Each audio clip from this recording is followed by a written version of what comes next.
ఇక్కడ నిన్ను నమ్మి దేవుడు నీకు కొన్ని బాధ్యతలు అప్పగించి ఉంటున్నాడు.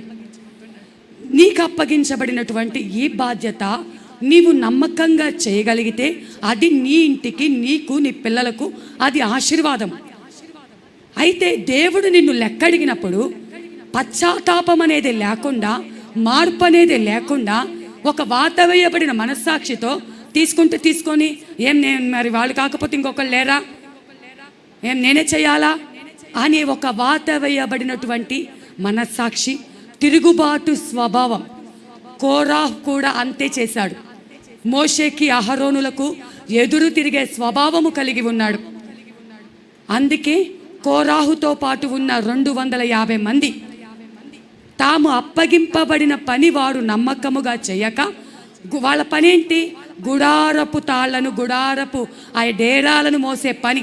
ఎక్కడ మందసం వేస్తే అక్కడ ఈ గుడారపు వేయటము తీయటం వాళ్ళ పని. కానీ వాళ్ళకి అప్పగించిన పని వాళ్ళు చేయకుండా, నాకు ఈ పని వద్దు, మోషే అహరోనులాగా మాకు నాయకత్వమే కావాలి, మాకు కంటికి కనిపించే పనే కావాలని వారు కోరుకున్నారు. సజీవంగా ఉన్నప్పుడే భూమి నెరవేర్చి వారిని సజీవంగా సమాధి చేయబడ్డారు. కోరాహుతో పాటు 250 మంది. నేను ఈ మాట ఎందుకు చెప్తున్నానంటే, మన టాపిక్ అది కాదు, కానీ దేవుడు సన్నిధిలో ఏ పని నీకు అప్పగించినా, అది మందిరం శుభ్రం చేసేదైనా, లేకపోతే పాటలు పాడేదైనా, ఆరాధన చేసేదైనా, వాక్యం అందించేదైనా, ఉపవాస ప్రార్థనలో వచ్చి మందిరం శుభ్రం చేసేదైనా, లేకపోతే నీవు మరి రహస్యంగా ప్రార్థన చేసేదైనా, సేవకులకు సహకారంగా ఉండేదైనా, లేకపోతే దేవుని పని కోసం నువ్వు గుప్పిళ్ళు విప్పేదైనా, ఏ పనైనా దేవుడు నీకు అప్పగించిన దానిని నమ్మకంగా చేయాలి. ఒకవేళ అది నీ నుంచి తొలగించబడిన తరువాత అది మళ్ళీ నీకు తిరిగి దక్కదు. కనీసము ఇదిగో నీ దగ్గర నుంచి పని తొలగించబడుతుందని యజమానుడు చెప్పినప్పుడైనా పశ్చాత్తాపంతో, ప్రభువా నా పని నాకే కావాలయ్యా, నేను నీ పని చేస్తాను ప్రభువా, ఇంతవరకు నిర్లక్ష్యంగా ఉన్నానయ్యా, ఇదిగో సోమరితనంగా ఉన్నానయ్యా, ఇక మీదట నీ పని చేస్తానయ్యా, ఈ ఒక్కసారి అవకాశం ఇవ్వయ్యా అని అడిగే మనసు కూడా ఈ వ్యక్తికి లేకుండా పోయింది. కానీ వాక్యం వింటున్నటువంటి మనలో దేవుడికి ఇచ్చినటువంటి మాటను నిలబెట్టుకుంటున్నామా లేదా? ఇంకా ఆ మాటను నిర్లక్ష్యంగా ఉంటున్నామా? పోతే పోనీలే, అయితే అవనీలే అని చెప్పేసి దేవుని పనిని నిర్లక్ష్యం చేస్తున్నామా? నీకు ఏ తలాంతు ఇచ్చినా, ఏ పని ఇచ్చినా, నువ్వు దేవుని పని చేయగలిగిన సామర్థ్యత కలిగి కూడా వెనకడుగు వేస్తున్నావా?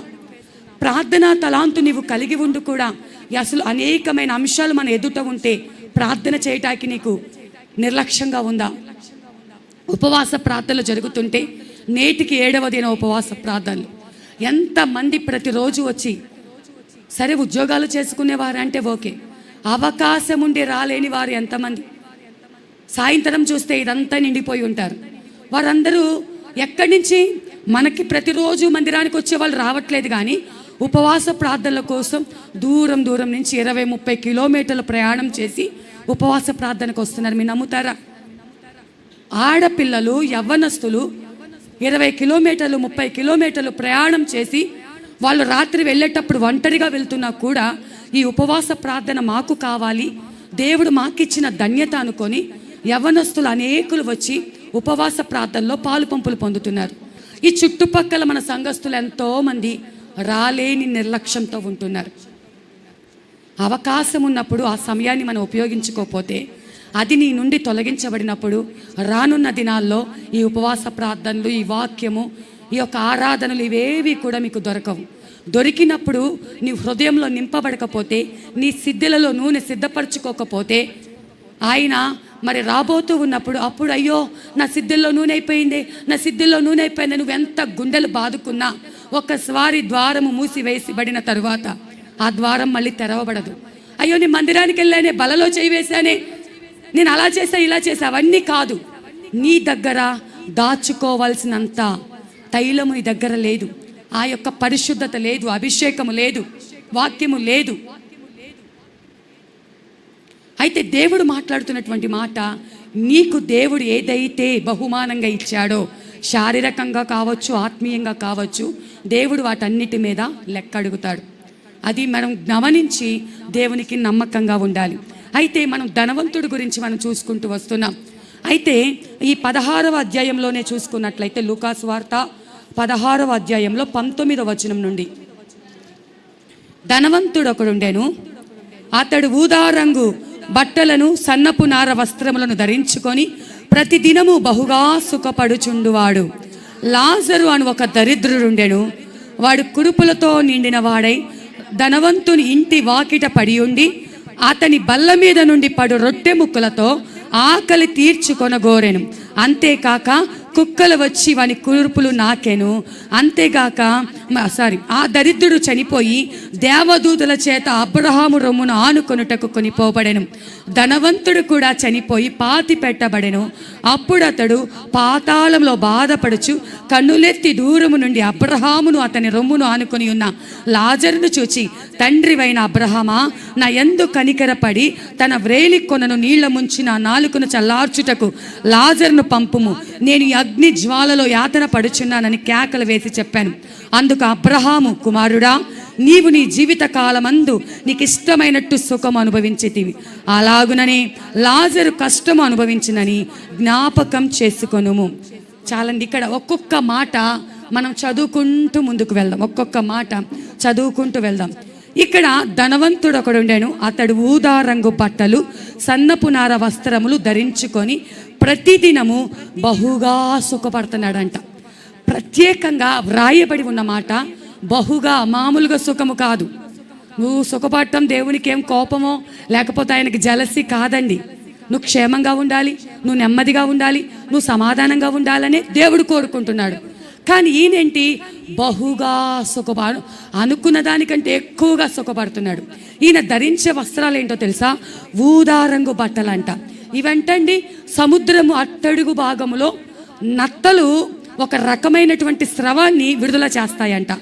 ఆ స్రవముతో నింపబడినటువంటి బట్టలు, వాటిని ప్రత్యేకంగా తయారు చేస్తారంట. వీటి విలువ గనుక చూసుకుంటే బంగారము కంటే 20 రెట్లు ఎక్కువ అంట. ఇప్పుడు పట్టు చీరలు, క్వాలిటీ పట్టు చీరలు మరి బంగారపు తాడుతో, బంగారపు దారంతో నేస్తారు. అందుకే నిజమైన పట్టు చీరలు చాలా రేటు కలిగి ఉంటాయి. అయితే ఒక బంగారపు దారముతో నేసిన దానికంటే కూడా 20 రెట్లు మరి విలువైనది ఊదా రంగు వస్త్రాలు, సన్నపు నార వస్త్రాలు. అంటే తన లైఫ్ మనం గమనించినట్లయితే చాలా లగ్జరీ లైఫ్ అయినా అనుభవిస్తూ ఉన్నాడు. అయితే ఆ ఇంటి బయట లాజరు అనే ఒక దరిద్రుడు ఉండాడంట. ఆయనకు ఒంటి నిండా కురుపులంట. ఆ కురుపులతో ఆ యొక్క చీమి రక్తం కారుతూ ఉంటే ఆ యొక్క కుక్కలు వచ్చి అవి నాకుతూ ఉన్నాయి. మీరు గమనించండి, కుక్కలు వచ్చి నాకేదాకా ఏం చేస్తున్నాడు అంటే, ఆయనకు ఆ కుక్కలని తోలడానికి కూడా, ఆ కుక్కల్ని ఇదిలించుకోవడానికి కూడా శక్తి లేదు. అవి వచ్చి నాకుతూ ఉన్నా ఓపిక లేక, చేతిలో బలము లేక, అరవడానికి శక్తి లేక ఒక ఇంటి బయట, ఆ ధనవంతుని ఇంటి బయట అట్లా పడి ఉన్నాడు నిర్జీవముగా. చివరి ప్రాణముతో మంచం మీద ఉన్నట్టుగా అలా పడి ఉన్నాడు. ఆయనను పోషించే వాళ్ళు, సహకరించే వాళ్ళు ఎవరు లేరు. ఈ ధనవంతుడి గురించి కనుక మనం చూస్తే ఆయన మాత్రం చాలా లగ్జరీగా అనుభవిస్తూ మరి ఆయన, ఒక నిమిషం, ఇక్కడ చూసుకున్నట్లు అతని బల్ల నుండి పడు రొట్టె ముక్కలతో ఆకలి తీర్చగొన గోరుతున్నాడు. ఇప్పుడు ధనవంతులు అంటండి, వాళ్ళ మరి బల్ల తినేటువంటి ఆ బల్ల మీద ఉన్న రొట్టె ముక్కలు ఉంటాయి కదా, వాళ్ళు తినేసాక కూడా అంట ఆ రొట్టె ముక్కలతోనే చేతులు శుభ్రం చేసుకుంటారంట. వాళ్ళకి అది ఆనవాయితీ అంట. అక్కడ ఉన్నటువంటి వారు రొట్టెలు తిన్నాక తర్వాత ఆ రొట్టెలతోనే చేతులను తుడుచుకొని పక్కకు వెళ్తారంట. వాటన్నిటినీ ఒక గుమ్మం ఉంటుందంట. ఆ కుక్కల కోసము లేకపోతే అలాంటి నిర్జీవ స్థితిలో ఉన్నవారు తినటం కోసం ఒక ప్రత్యేకమైన గుమ్మాన్ని వాళ్ళు ఏర్పాటు చేసి ఉంచుతారంట.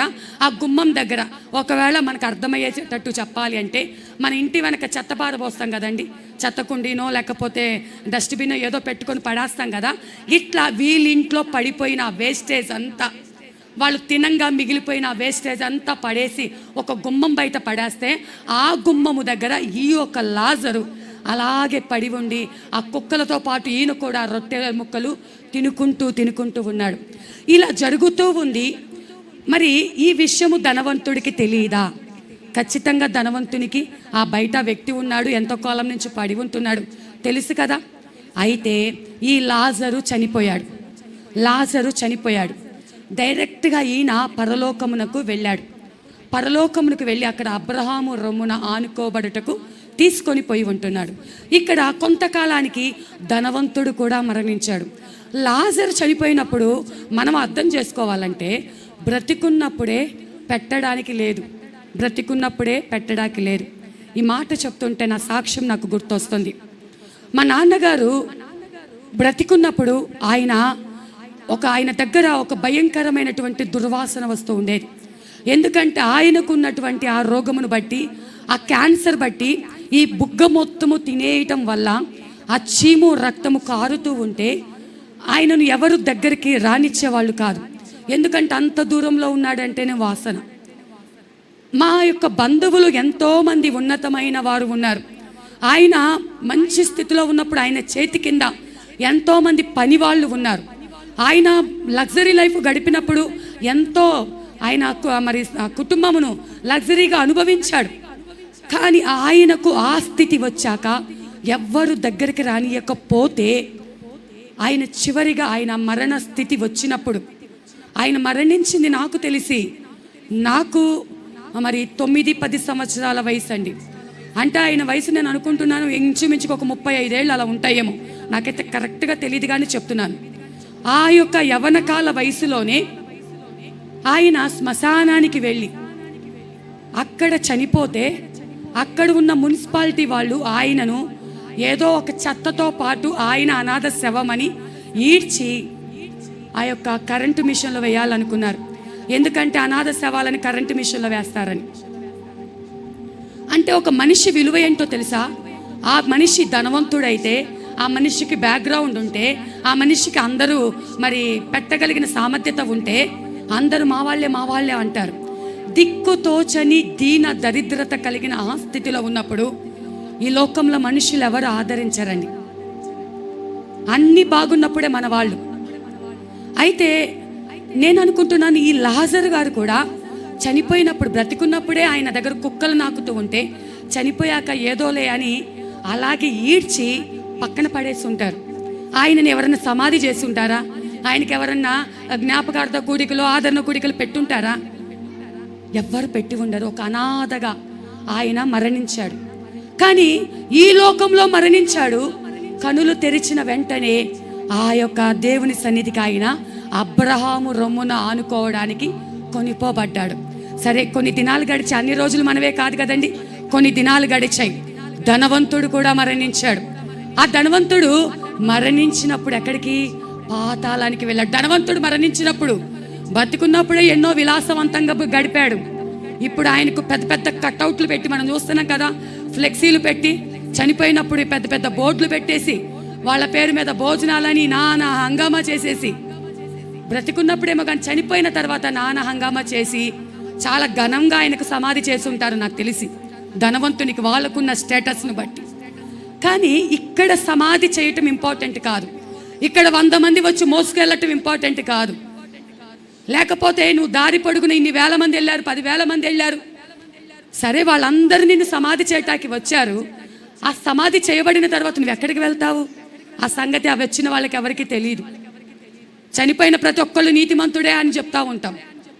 బ్రతికున్నప్పుడు క్రియలు మార్చుకోకుండా, బ్రతికున్నప్పుడు బ్రతుకులు బాగు చేసుకోకుండా, హృదయాలు మార్చుకోకుండా, చనిపోయిన తర్వాత ఏమైంది? ఆయన పాతాళానికి వెళ్ళాడు. యాతన అనుభవిస్తున్నాడంట. యాతన అనుభవిస్తున్నాడు. ఆ యాతన అనుభవిస్తూ ఉన్నప్పుడు ఈయన కంటికి, ధనవంతుని కంటికి లాజరు కనిపిస్తున్నాడు, అబ్రహాము కనిపిస్తున్నాడు. ఇప్పుడు కేకలు పెడుతున్నాడు, ఈ బాధ నేను అనుభవించలేను, కనీసం చిటిక నేలతో అయినా నా యొక్క పెదవులను తడపమని కేకలు పెడుతున్నాడండి. పెదవులను తడపమని కేకలు పెడుతున్నాడు. నువ్వు బ్రతికున్నప్పుడు నీ జీవితాన్ని చక్కబెట్టుకోకుండా చనిపోయిన తర్వాత ఇక్కడ అంటున్నాడు, మనం చూసుకుందాం ఆ మాటలు. 22వ వచనం నుంచి చూడండి, చదవండి అమ్మ. ఆ దరిద్రుడు చనిపోయి దేవదూతల చేత అబ్రహాము రొమ్మున ఆనుకున్నట్టు. ఆగండి ఒక మాట, చదువుతుంటే ఎలా ఉందండి? ఆ దరిద్రుడు అందరి చేత ఏమని పిలువబడుతున్నాడు? దరిద్రుడు, అసహించుకున్నవాడు, త్రోసివేయబడినవాడు, ఒక పూట సరైన తిండి తినలేనివాడు. కానీ ఈయన చనిపోతే దేవదూతలు తీసుకెళ్లారంటండి. ఎంత గొప్ప ధన్యత! ఈ భూమి మీద ఇలా బ్రతకాలి, అలా బ్రతకాలని ఏవేవో కలలు కంటున్నాం. కానీ దేవుని సంతోషపరిచే భక్తి చెయ్యక ఈయన మాత్రము దరిద్రుడే, కానీ దేవుని చిత్తానుసారంగా బ్రతికాడు.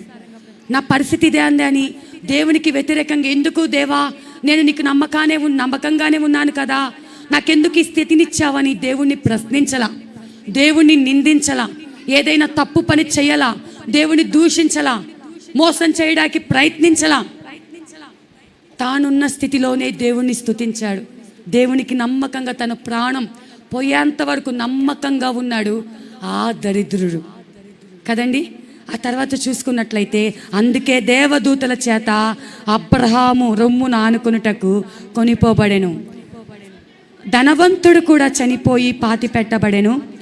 అప్పుడు అతడు పాతాళంలో బాధపడుచు కనులెత్తి దూరము నుండి అబ్రహామును అతని రొమ్మున ఆనుకొని ఉన్న లాజర్ను చూచి, తండ్రివైన అబ్రహామా, నా యందు కనికరపడి తన వ్రేలి కొనను నీళ్లలో ముంచి నా నాలుకను చల్లార్చుటకు లాజర్ను పంపుము. నేను ఈ అగ్ని జ్వాలలో యాతన పడుచున్నానని కేకలు వేసి చెప్పాను.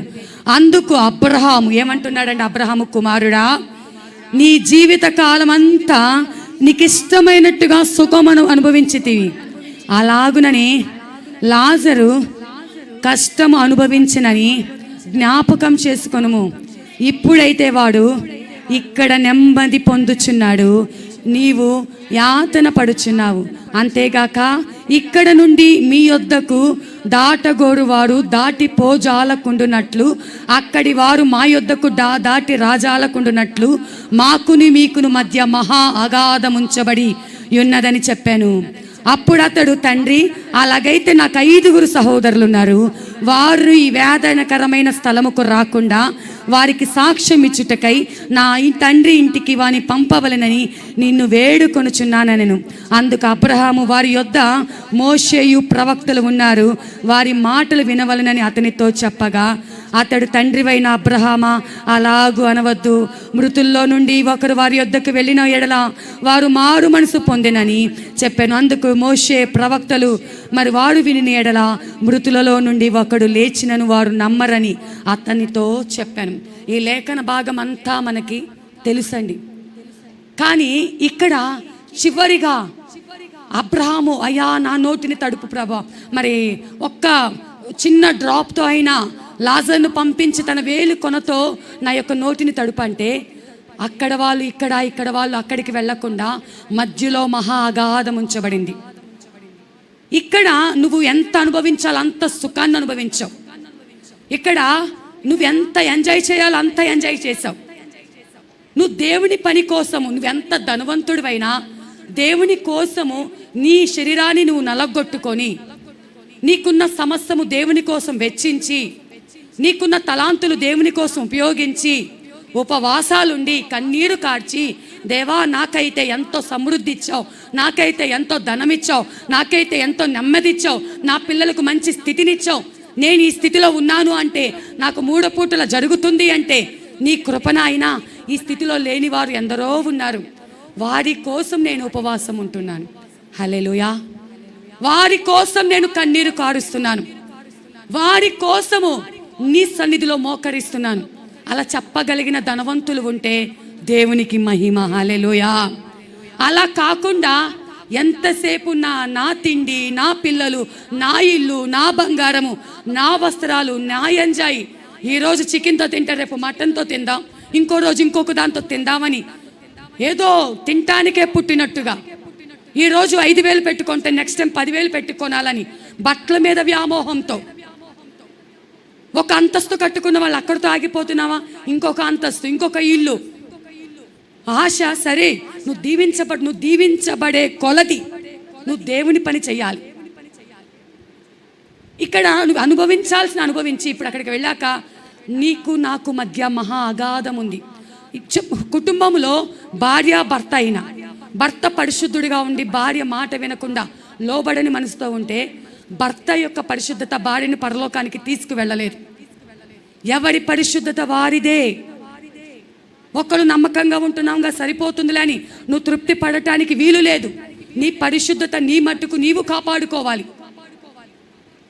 ఇక్కడ చూసుకున్నట్లయితే ధనవంతుడు చెయ్యగలిగినవి ఎన్నో ఉన్నాయి. ఏం చేయొచ్చు ధనవంతుడు? మొదటిగా ఆజ్ఞలన్నిట్లో, ఇప్పుడు మోషే గురించి తెలుసు, ఏలియా గురించి తెలుసు, ధర్మశాస్త్రం తెలుసు కదండి. ధర్మశాస్త్రంలో రాయబడిన ప్రధాన ఆజ్ఞ ఏంటి? నిన్ను వలె నీ పొరుగువాణ్ణి ప్రేమించు. మరి నువ్వు అంతా ఓకే, కానీ ధనవంతుడు పొరుగువాణ్ణి ప్రేమించినట్టు రాయబడి ఉందా? పొరుగువాణ్ణి ప్రేమిస్తే ఆ యొక్క లాజర్కి కనీసము ఆ కింద పడిపోయినవి కాకుండా ఒక ప్లేట్ అన్నం పెట్టచ్చు కదండి. రొట్టెలో వారు ఏం తింటున్నారో ఒక ప్లేట్ పెట్టచ్చు కదండి. పెడితే తన ఆస్తి ఏం కదిలిపోదు కదా. కానీ తన హృదయంలో ప్రేమించే మనసు లేదు. నిన్ను వలె నీ పొరుగువాడిని ప్రేమించమని ఆజ్ఞను పాటించటం లేదు. సహాయం చేయగలిగిన ఆ యొక్క సామర్థ్యత కలిగి కూడా సహాయం చేయడానికి చేతులు ముడుచుకుంటున్నారు. నీకున్న దానిలోనే నీకు 2 వస్త్రాలంటే ఒక వస్త్రాన్ని బీదలకి ఇవ్వమని దేవుడు చెప్తుంటే నీ మట్టుకు నీలో ఏ తప్పు లేదండి. నువ్వు చాలా పర్ఫెక్టు, నువ్వు బాగా ప్రార్థన చేస్తున్నావు, నువ్వు ఇవ్వాల్సిందేదో ఇస్తున్నావు, అంత మట్టుకు పర్ఫెక్ట్గా మందిరానికి వస్తున్నావు, అంతవరకు చాలు అనుకుంటున్నావు. కానీ ఈ భక్తి పరిశుద్ధత సరిపోదు. నీ చుట్టూ ఉన్న వారిని నువ్వు ప్రేమించాలి, వారికి సహాయం చేయాలి, వారికి నువ్వు గుప్పిళ్ళు విప్పాలి, లేకపోతే కనీసం వారి కోసం ప్రార్థన చేయాలి, వారి కోసం నువ్వు మరి అంగలార్చాలి, కన్నీరు కార్చాలి, మొర పెట్టాలి, విజ్ఞాపన చేయాలి. వారికి రాబోతున్న ఉగ్రతకు నువ్వు అడ్డుపడాలి. వారు దేవుని నమ్ముకొని వారైనప్పటికీ, దేవుడు తెలియకపోయినప్పటికీ వారి కోసం ప్రార్థన చేయడానికి దేవుడు నిన్ను ఎన్నుకొని ఉంటున్నాడు. వారి పక్షమున కన్నీరు కార్చడానికి. అయ్యో వాళ్ళు దేవుడు నమ్ముకోలేదండి, వాళ్ళు మా కులం కాదు, మా మతం కాదు, వాళ్ళకి దేవుడు అంటే పడదు, అయినా పర్లేదు, నువ్వు వారిని ప్రేమించడానికి దేవుడు నిన్ను నిలబెట్టుకొని ఉంటున్నాడు. నీకు ఆ బాధ్యత దేవుడు అప్పగించి ఉంటున్నాడు. అట్టి మనస్సు కలిగి, ఇప్పుడు మోషే గురించి తెలుసు, ఏలియా గురించి తెలుసు, ప్రవక్తల గురించి తెలుసు, అయినా కూడా మనస్సు మార్పు లేని జీవితం. దేవుడు కోరుకున్నదేంటి? లేఖనాలన్నీ తెలుసండి చాలామంది క్రైస్తవులకు. నాకన్నా మతిమరుపు ఏది ఎక్కడుందో చూసుకుంటే కానీ చెప్పలేను. చాలామంది క్రైస్తవులు చాలా మంచి వాక్చాతుర్యం కలిగి లేఖనాలు ఎక్కడున్నాయో అనర్గళంగా చెప్పగలిగిన కెపాసిటీ కలిగిన వారు వాత వేయబడిన మనస్సాక్షితో ఉంటున్నారు. వాళ్ళ హృదయాలలో మార్పు లేకుండా భక్తి గర్వంతో ఉంటున్నారు. వారికి ఉన్న సమృద్ధి పట్టే అనేక మంది ఈరోజు సేవకులు కూడా అలాగే, మా మట్టుకు మేము పర్ఫెక్ట్గా ఉండాలి, మా మట్టుకు మేము దీవించబడాలి, మా మట్టుకు మేమే వర్ధిల్లాలి. మొన్న మనం ఇక్కడ మీటింగులు పెడితే గత మాసంలో ఇక్కడ ఉన్న కొంతమంది సంఘాలలో చెప్పారంట, ఆ మీటింగ్కి వెళ్తే మళ్ళీ తిరిగి చర్చికి రావద్దని చెప్పారంట.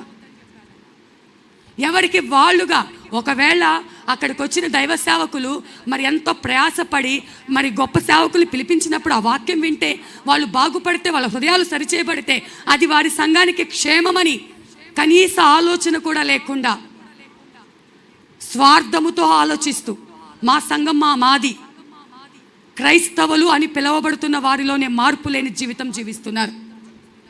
ప్రేమించే మనసు లేదు.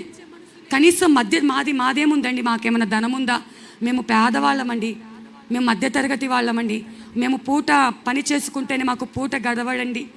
సరే, నీకున్న దానిలోనే పెట్టడం నేర్చుకో, ప్రేమించటం నేర్చుకో, సహాయం చేయటం నేర్చుకో. క్రియలు లేని విశ్వాసం నిష్ఫలము. పైకి క్రైస్తవులము, భక్తిపరులము, నీతిమంతులమని చెప్పుకుంటూ నువ్వు అందరితో గొడవలు పడుతూ నెమ్మది లేకుండా సహాయం చేయకుండా నువ్వు స్వార్థంగా ఆలోచిస్తూ ఉంటే రేపు నీ యొక్క మరణాంతరం నువ్వు ఎక్కడికి వెళ్తావు? పరలోకానికా, పాతాళానికా? ఇక్కడ ఆయన ధనవంతుడు అంటున్నాడు అబ్రహాం గారిని, అయ్యా మరి భూమి మీద 5 నాకు సహోదరులు ఉన్నారు, ఇక్కడి నుంచి ఎవరన్నా వెళ్తే అక్కడ నమ్ముతారంటే ఆల్రెడీ యేసుప్రభుల వారు వచ్చి ప్రకటించారు. మోషే, ఏలియా, ప్రవక్తల మాట నమ్మని వారు ఇప్పుడు ఎవరెళ్ళి చెప్పినా కూడా వాళ్ళు నమ్మరు. ఇక్కడ ప్రకటించబడుతున్న ఈ సువార్తలు ఇప్పుడు చక్కగా విరివిగా మనకు వాక్యం అందించబడుతుంది. ఇప్పుడు గనక నువ్వు మార్పు చెంది మారు మనసు పొంది రక్షించబడ్డావా, అది నీకు మేలు. నువ్వు ఒకవేళ మారు మనసు లేకుండా, రక్షణ లేకుండా, ఇంకా సమయం ఉందని గడిపావా, ఈ లోకాన్ని విడిచి వెళితే అక్కడ కన్ను మూడిస్తే పాతాళం, కన్ను మూస్తే పాతాళం. చాలామంది లోక సంబంధంగా అంటారు, పుణ్యం చేస్తే మళ్ళీ ఈసారి మనిషిగా పుడతాం, పాపం చేస్తే కుక్కలుగా పందులుగా పుడతామంటారు. అది నిజము కాదు. పునర్జన్మ లేనే లేదు. అందుకే ఇక్కడ నువ్వు బ్రతికి ఉన్నప్పుడే, నీకు ఆయుష్ ఉన్నప్పుడే నువ్వు నీ హృదయాన్ని చక్కపెట్టుకో. నువ్వు విడిచిపెట్టవలసినవి విడిచిపెట్టు.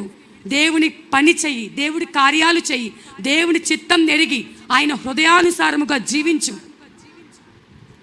చాలామంది మా తండ్రి గారి ఆత్మకు శాంతించాలని, మా అమ్మగారి ఆత్మకు శాంతించాలని చనిపోయాక పుణ్యం కోసం భోజనాలు పెడతా ఉంటారు. సరే, వారి పేరు మీద తిండి లేని వారు తింటారు, దానికి ఓకే. కానీ ఇక్కడ భోజనాలు పెట్టినంత మాత్రాన అక్కడ ఏదో కార్యాలు జరిగిపోయి అక్కడ నరకం నుంచి పాతాళ నుంచి పరలోకానికి షిఫ్ట్ అయిపోరు. భూమి మీద నీకు ఆయుష్ కాలం ఉన్నంత వరకే నువ్వేది పశ్చాత్తాపడాలన్నా, ఏవి సరిచేయబడాలన్నా, ఈ ఉదయకాల సమయం దేవుడు మనతో మాట్లాడుతున్న మాట, ఆయనకు ధనవంతులైనా ఇష్టమే, పేదవారైనా ఆయనకి ఇష్టమే. అయితే నీకిచ్చిన ధనము, నీకిచ్చిన ఆశీర్వాదం దేవుని పని కోసం ఆయన చిత్తానుసారంగా నువ్వు మరి ఉపయోగిస్తున్నావా? లేకపోతే నీకు ఇవ్వబడిన ధనమును మరి ఆ యొక్క లెక్క అప్పచెప్పకుండా నువ్వు వ్యర్థంగా ఉపయోగిస్తున్నావా?